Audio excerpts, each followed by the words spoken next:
नमस्कार, आपके साथ मैं हूं अंजना ओम कश्यप। आज खबरदार में हम आपको सबसे पहले देश के लिए आज की सबसे पीड़ादायक खबर का विश्लेषण करेंगे और उन बच्चों के बारे में बताएंगे जो सुबह सुबह स्कूल जाने के लिए घर से निकले, स्कूल बस में बैठे, लेकिन ना तो वो स्कूल पहुंचे और ना ही कभी घर लौट सके। उत्तर प्रदेश के एटा जिले में एक स्कूल बस के साथ हुए सड़क हादसे की ऐसे दर्दनाक तस्वीरें सामने आई हैं जिन्हें देखना भी हमारे लिए बहुत मुश्किल था। 13 बच्चों की मौत और मौत के मुंह से किसी तरह बचे 35 बच्चे, किसी की भी उम्र 10 साल से ज्यादा की नहीं।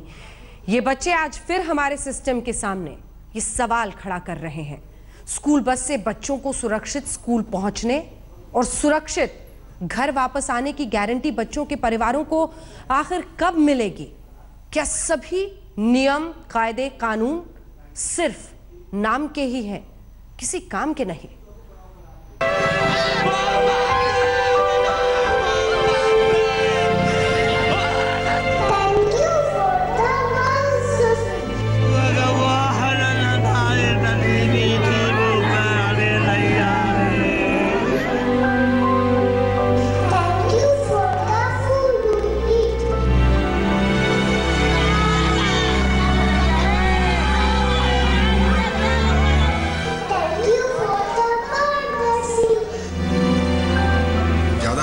हड्डी का टूटा है, किसी का फ्रैक्चर फीमर है, बोथ बोन्स का फ्रैक्चर है नीचे, और 1-2 हेड इंजरी है।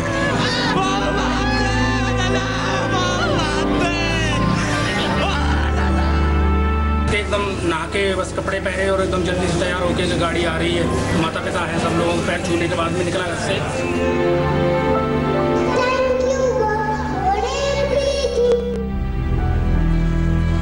न जाने कितनी बार अपनी मासूम आवाज में ये कविता उसने अपनी माँ को सुनाई होगी।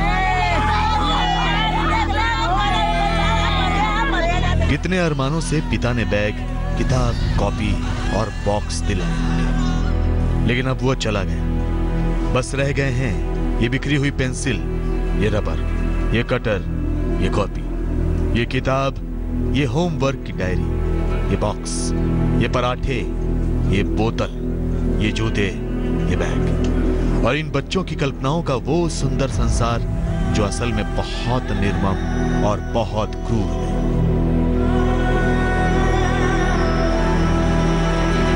छोटे छोटे नन्हे नन्हे मासूम से पैरों में ये जूते फिट होते थे, लंच बॉक्सेस और साथ ही साथ जो उनकी स्कूल की किताबें हैं वो यहाँ पे बिखर गईं। और जो भी यहाँ मौके पर पहुँचा सबने देखा कि उनका कलेजा फटा का फटा रह गया।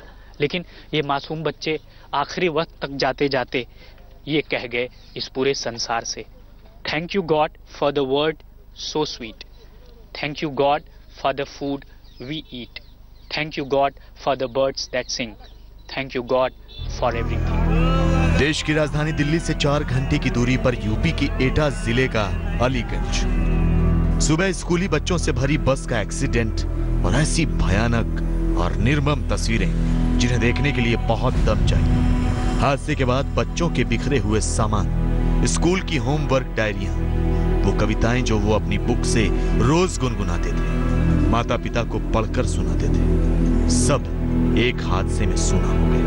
अगल मेरा सारा खाना ही चला गया।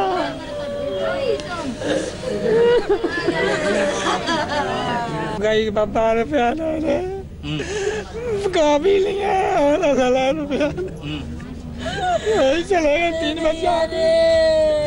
3 बच्चा आ रहे ना, एक नाते ने एक बड़ो सा भाई चलो वो। ऐसा क्या हुआ? वहाँ से बस आ रहे बच्चे आ रहे थे पढ़ने के लिए, बस पलट के साथ आज छुट्टी थी, इसके बाद स्कूल खुला था। हाँ, स्कूल खुला था। सोचिए इस हड्डियां गलाने वाली ठंड में सुबह तैयार होकर घर से निकले बच्चे अपने बैग, बॉटल, कॉपी, किताब, होमवर्क डायरी और अपनी पोयम को गुनगुनाते हुए बस में बैठकर स्कूल जाते हैं। लेकिन बीच में स्कूल की बस का सामने से आते ट्रक से भिड़ना, कैसे दिल चीरने वाली चीखें निकली होंगी। कोई भी बच्चा 10 साल की उम्र से ज्यादा का नहीं था। सरकारी प्रशासन के आदेश के बावजूद सुबह 9 बजे स्कूल खुलने का वक्त था। इससे पहले बस तमाम घरों में अलग अलग इलाकों में पहुंची। तकरीबन 30 से 40 की संख्या में बच्चे इसमें सवार हुए और उसके बाद से अचानक जैसे ही ये बस असदपुर गांव के पास से पहुंचती है, दूसरी तरफ से विपरीत दिशा से एक ट्रक आती है और हेड ऑन कोलिजन यानी आमने सामने टक्कर होती है। आप देख सकते हैं करीब घंटों की मशक्कत के बाद गैस कटर से काट करके यहाँ पर चालक को निकाला गया और जिस तरह से बस आगे से पूरी तरह से खत्म है, आप अंदाजा लगा सकते हैं जो हादसा है वो कितना भयानक रहा होगा। एटा के इस प्राइवेट स्कूल की बस में कोई अटेंडेंट नहीं था। बच्चे भी 30 से 40 की संख्या में थे। ड्राइवर भी तेज स्पीड में था। सामने से दो सगी बहनें साइकिल से दूसरी स्कूल जा रही थी। उधर सामने से मोरंग से भरा ट्रक भी आ रहा था। आमने सामने की भिड़ंत में स्कूल की बस के परखच्चे उड़ गए। तस्वीरें ही बता रही हैं कि कितना भयानक हादसा था। दिशा से ट्रक आ रही थी और इसी दौरान दो सगी बहनें आ रही थी साइकिल से और अभी पुलिस ये जांच कर रही है कि क्या उन बहनों को बचाने के चक्कर में जो ट्रक चालक है उसने अपना नियंत्रण खो दिया या फिर बस चालक से कोई गलती हो गई या फिर इन्हीं दोनों के मिले जुले रूप से जो कोहरा था उससे ये हादसा और भयानक हो गया। फिलहाल पुलिस अब ये जांच कर रही है कि आखिर इस पूरे हादसे का असल जिम्मेदार कौन है। लेकिन जिस तरह से प्रशासन नाकाम रहा उन स्कूलों पर लगाम कसने के लिए जो आदेश के बावजूद खुले हुए थे, दूसरी तरफ स्कूल संचालकों ने अपनी मनमानी दिखाई, उनका खामियाजा मासूम बच्चों को अपनी जान देकर चुकाना पड़ा। क्यों इतने कोहरे में, इतनी ठंड में स्कूल खुला और वो भी तब जब प्रशासन का जिले के स्कूल बंद करने का आदेश आ चुका था? क्या इसे सिर्फ हादसा मानकर टाल दें या फिर जवाबदेही मांगे कि उन 13 बच्चों की मौत का गुनहगार कौन है, उन 30 से ज्यादा घायल बच्चों का गुनहगार कौन है जो इस हादसे का शिकार बनने पर मजबूर हो गए? 7:30 पौने 8 के आसपास हमारे पास फोन आया कि गाड़ी एक्सीडेंट हो गया। तो उसमें बच्चे भी बताए थे कुछ ज़्यादा सीरियस है, लेकिन जब वहाँ जाकर देखा तो अधिकतर बच्चे जो है ख़त्म हो चुके थे। बॉडी पहचान भी नहीं आ रही थी कैसे ट्रक से एक्सीडेंट हुआ तो गाड़ी पूरी फट चुकी है। कौन है गुनहगार उन 13 बच्चों का जिन्होंने अभी स्कूल जाना ही शुरू किया था? स्कूल का सिस्टम जिसे न कोहरे और ठंड से भरे मौसम की फिक्र थी, न तो ड्राइवर के बारे में एहतियात बरतने की फिक्र, या फिर वो जिला प्रशासन जिसे 2 दिन पहले शाम को याद आया कि कोहरा और ठंड बहुत हो गई है, जिले के स्कूल बंद होने चाहिए। 2 दिन बाद भी स्कूल बंद नहीं हुए। सिस्टम को कोई परवाह नहीं थी। डिस्ट्रिक्ट मजिस्ट्रेट ने ऑर्डर किया था कि स्कूल बंद रहेंगे, इसके बावजूद स्कूल खुला था। कोई कार्रवाई होगी? स्कूल जिलाधिकारी को इस पे जांच करनी पड़ेगी और उस पे अगर वो पाएंगे कि उनके आदेश का उल्लंघन हुआ है तो निश्चित रूप से उनके खिलाफ कार्रवाई की जाएगी। ये स्कूली बस के साथ एक हादसे की बात नहीं है। स्कूली बच्चों को लाने ले जाने के पूरे सिस्टम पर सवाल है, क्योंकि ये पहली बार नहीं हुआ कि इस तरह से मासूम बच्चे सिस्टम की लापरवाही का शिकार बनते हैं। अभी कुछ दिन पहले ग्वालियर में स्कूल वैन का ड्राइवर शराब के नशे में धुत होकर स्कूल वैन चला रहा था और बाइक के साथ टक्कर हो गई थी। ऐसा ही कुछ मथुरा में कुछ दिन पहले हुआ जब स्कूल की बस गहरे गड्ढे में जाकर गिरी। 40 से ज्यादा बच्चे घायल हो गए। बताया गया कि बस की स्टीयरिंग फेल हो गई थी। आज यूपी के एटा के साथ राजस्थान की भी खबर आई, जहां चूरू में एक स्कूल बस पलट गई। ड्राइवर तेज रफ्तार बस को कंट्रोल नहीं कर सका। बस में सवार 25 बच्चे घायल हो गए। क्यों इन दर्दनाक घटनाओं के बाद भी सिस्टम वैसा ही बना रहता है, जिसमें बच्चों की जिंदगी से खेलने वाली लापरवाहियां होती हैं और नियम कायदे कानून सिर्फ कागज पर दिखते हैं? ग्वालियर से सर्वेश पुरोहित और देवेश पाल सिंह के साथ राम किंकर सिंह, एटा आज तक। यूपी के एटा में स्कूल बस हादसे के बाद स्कूल प्रबंधन के खिलाफ एफआईआर दर्ज कर ली गई। स्कूल की मान्यता रद्द करने के ऑर्डर जारी कर दिए गए। राष्ट्र बाल अधिकार आयोग ने उत्तर प्रदेश के मुख्य सचिव और एटा के डीएम को नोटिस जारी किया है, लेकिन सिर्फ स्कूल की ही सब जिम्मेदारी बताकर सिस्टम अपनी जिम्मेदारी से बच नहीं सकता। नियम कायदे कानून तो बने हैं, लेकिन इनका पालन हो रहा है या नहीं, इसे देखने की फिक्र किसी को है भी या नहीं। यही वजह है कि सिस्टम भी सोता रहता है और स्कूल भी अपनी मनमानी करते हैं। स्कूली बच्चों को लाने और ले जाने वाले वाहनों पर मई 2013 में दिए गए सुप्रीम कोर्ट के दिशा निर्देशों के मुताबिक हर स्कूल वाहन पीले रंग से रंगा होना चाहिए। आगे पीछे स्कूल वाहन लिखा होना चाहिए। किराए पर लिए गए वाहन पर ऑन स्कूल ड्यूटी का बोर्ड लगा होना चाहिए। स्कूल वाहन में फर्स्ट एड बॉक्स, आग बुझाने के उपकरण, ये तमाम चीजें होनी चाहिए। स्कूल बस की विंडो में ग्रिल लगी होनी चाहिए। बस का जो दरवाजा है उस दरवाजे को कभी भी खुला नहीं होना चाहिए। बस में बच्चों पर ध्यान रखने के लिए स्पेशल अटेंडेंट होना चाहिए। टीचर को अटेंडेंट के काम में ना लगाएं। स्कूली वाहन को स्पीड कंट्रोल करने वाले सिस्टम और जीपीएस से लैस होना चाहिए। वाहन की स्पीड 40 किलोमीटर प्रति घंटे से ज्यादा नहीं होनी चाहिए। बस ड्राइवर को भारी वाहन चलाने का कम से कम 5 साल का अनुभव होना ही चाहिए। जिस ड्राइवर का खतरनाक ड्राइविंग और नशा करके गाड़ी चलाने के केस में कभी भी चालान हुआ हो, उसे नौकरी नहीं दी जाए। वाहन की सीटिंग कैपेसिटी से ज्यादा बच्चे कभी ना बिठाए जाएं। ना ही बच्चे किसी की गोद में कभी भी बिठाए जाएं। सुप्रीम कोर्ट के इन दिशा निर्देशों को कागज पर तो राज्यों ने लागू कर दिया।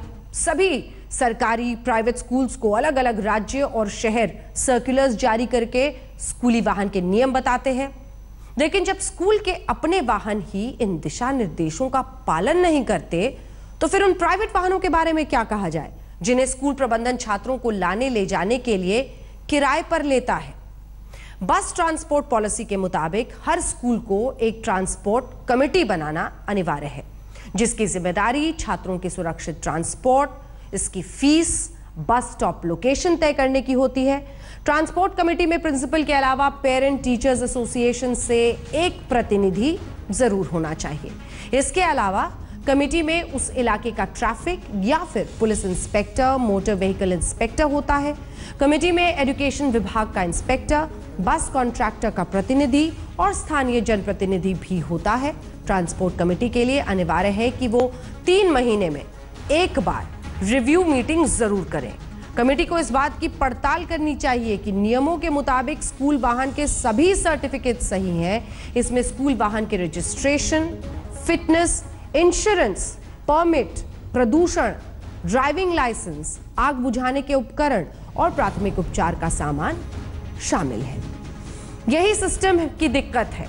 जी हां, यही सिस्टम की दिक्कत है कि इस देश में नियम, कायदे, कानून की तो कमी नहीं है, लेकिन ये नियम, कायदे, कानून सही से अमल नहीं होते, या कहें कि मिलीभगत से सब वैसा ही चलता रहता है। क्योंकि अगर सारे नियम, कायदे, कानून का पालन होता तो भारत में सड़क हादसे दुनिया में सबसे ज्यादा नहीं होते।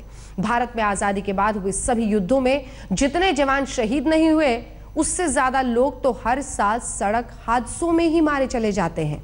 2015 में भारत में 1,48,707 लोगों की सड़क हादसे में मौत हुई।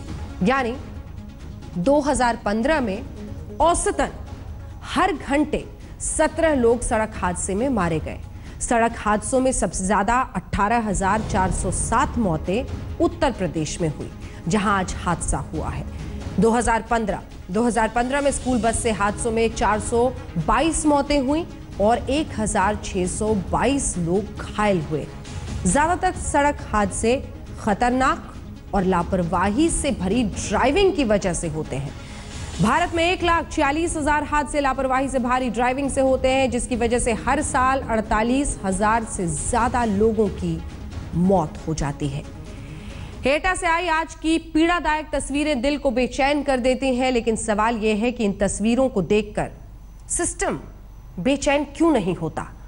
इन तस्वीरों को देखकर देश को गुस्सा क्यों नहीं आता? क्या दर्द की ये तस्वीरें देश के लिए कोई मायने ही नहीं रखती? 13 बच्चों के परिवारों का दर्द देश का दर्द क्यों नहीं बन सका? वो भी तब जब हर परिवार को अपने बच्चे के सुरक्षित स्कूल पहुंचने और सुरक्षित घर लौटने की चिंता होती है। आपके लिए ये कैलेंडर की महज एक तारीख हो सकती है, लेकिन अपने घर से बेघर कर दिए गए करीब 3 लाख कश्मीरी पंडितों के लिए इससे भयानक कोई और तारीख नहीं हो सकती। 27 साल पहले 19 जनवरी 1990 को आज ही के दिन कश्मीरी पंडितों को उनकी जड़ों से काट दिया गया। खबरदार में आज हम कश्मीरी पंडितों के विस्थापन का भावनात्मक विश्लेषण करेंगे। हम आपको रिफ्यूजी कैंप की वो रियलिटी रिपोर्ट दिखाएंगे जिसे देखकर आप ये समझ पाएंगे कि बेघर हो जाने से बड़ा कोई दर्द नहीं होता। लेकिन पहले आपको ये बताते हैं कि 19 जनवरी 1990 को क्या हुआ था। लोकसभा में पेश एक रिपोर्ट के मुताबिक 19 जनवरी 1990 को करीब 62,000 कश्मीरी पंडितों के परिवार ने घाटी छोड़ा था। इसे देश का एक दिन में हुआ सबसे बड़ा विस्थापन माना जा रहा है। जिस कश्मीर का खून से सींचा वो कश्मीर हमारा है। जिस कश्मीर का खून से सींचा वो कश्मीर हमारा है। जुल्म का शिकार जो होना पड़ा हमारे दिलों में अभी भी जुल्म है वो। सर हमारा वजूद ही खत्म हो गया है, हमारा यूथ देखो खत्म हो गया है। बोल ही नहीं पाते हैं कि हम अपने घर से कैसे निकले। एक टेंट लगा के रात निकाली हमने, एक टेंट वो भी रोड पे। मुझे अफसोस है गवर्नमेंट ऑफ इंडिया पर और स्टेट गवर्नमेंट पर। 27 साल से अभी तक तो कुछ हुआ ही नहीं है, चाहे वो मोदी सरकार आई, चाहे वो पीडीपी सरकार आई। इस आक्रोश को सुनना जरूरी है। जम्मू कश्मीर की महबूबा मुफ्ती सरकार के लिए भी और दिल्ली में बैठी मोदी सरकार के लिए भी। ये तो स्लो पॉइजनिंग हमारे लिए है। ये तो खाली एक शोशा रखा इन्होंने पूरे वर्ल्ड में कि हमने कश्मीरी पंडितों को से बसा दिया। मगर मुझे बताओ बेस क्या है बसाने का? मुझे बताओ, हमारा एक डिस्पेंसरी है, इसमें एक डिस्पोजल मैन नहीं है। बाली भगत साहब तो कभी आए नहीं, महबूब आजी तो बातें करती है असम्बली में, उसको मालूम है हमारे हिंदू भाई कहाँ रहते हैं। सेंटर में 2.5 साल से राजनाथ की सरकार है। 4 घंटे हमें लाइट दी गई, यहाँ पे कौन सा मीडिया है हमें देखने के लिए? हमें लाइट दी गई 4 घंटे की, जैसे हम बकरे होते हैं बकरे। ये कैसा लोकतंत्र है जहां जड़ों से काट दिए गए ये कश्मीरी पंडित अपने वजूद की जंग लड़ रहे हैं।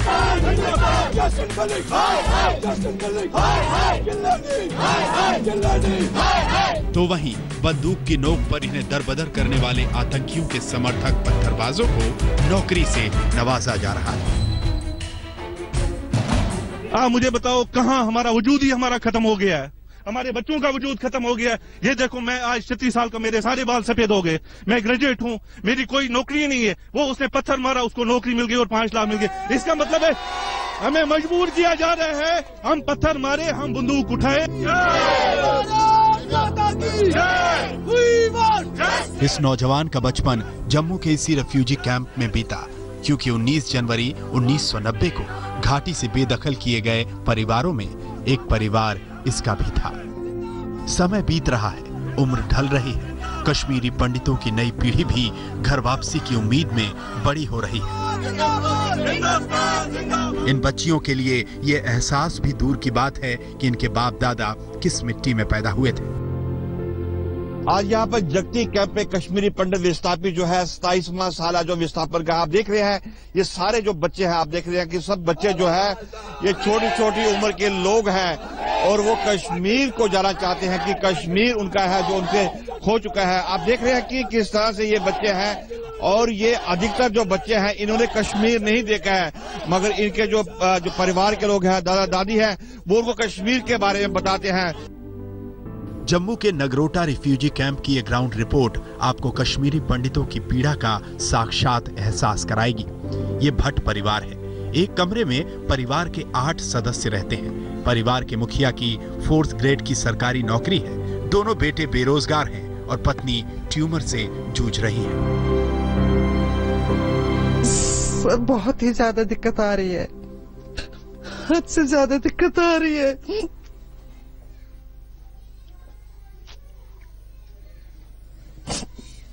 हमें हुए हैं हाथी के दांत दिखाने के और खाने के, और हम किसी के सामने कुछ नहीं कह सकते क्योंकि बोलते हैं God she has a part sorry, कि कश्मीरियों में कहावत है। लेकिन हमें लगता है या तो हमें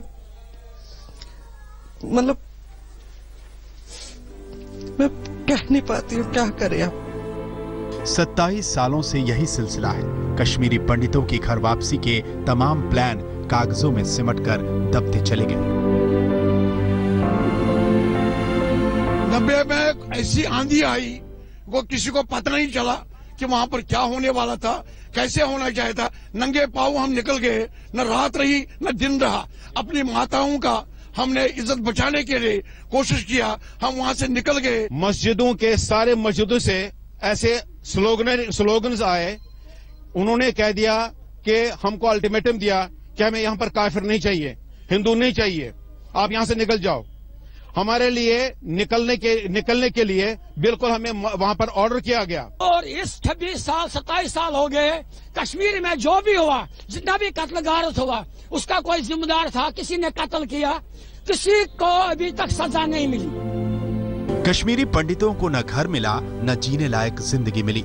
समय समय पर खोखले दावों की खुराक जरूर मिली है। तो वो रात हमारे रिश्तेदारों को, हमारे दोस्तों को, हमारे कश्मीरी भाइयों को कभी भूलेगी नहीं। और आज 27 साल हो गए हैं, ये एक्सोडस डे मनाया नहीं जाता, इसको याद किया जाता है। ये दुनिया के बहरे कानों पर अपनी आवाज पहुंचाने का हमारा एक प्रयास है, ताकि लोग अपने ही देश में कैसे शरणार्थी बन जाते हैं, उसका एक जीता जागता उदाहरण है। कश्मीरी पंडितों की आवाज सुनी जानी चाहिए। सवाल है कि ये फौरी राहत का सिलसिला कब तक चलेगा? कश्मीरी पंडितों की घर वापसी की ईमानदार कोशिश कब होगी? क्या हम वाकई कश्मीरी पंडितों के गुस्से के लावे को ज्वालामुखी बनने का इंतजार कर रहे हैं?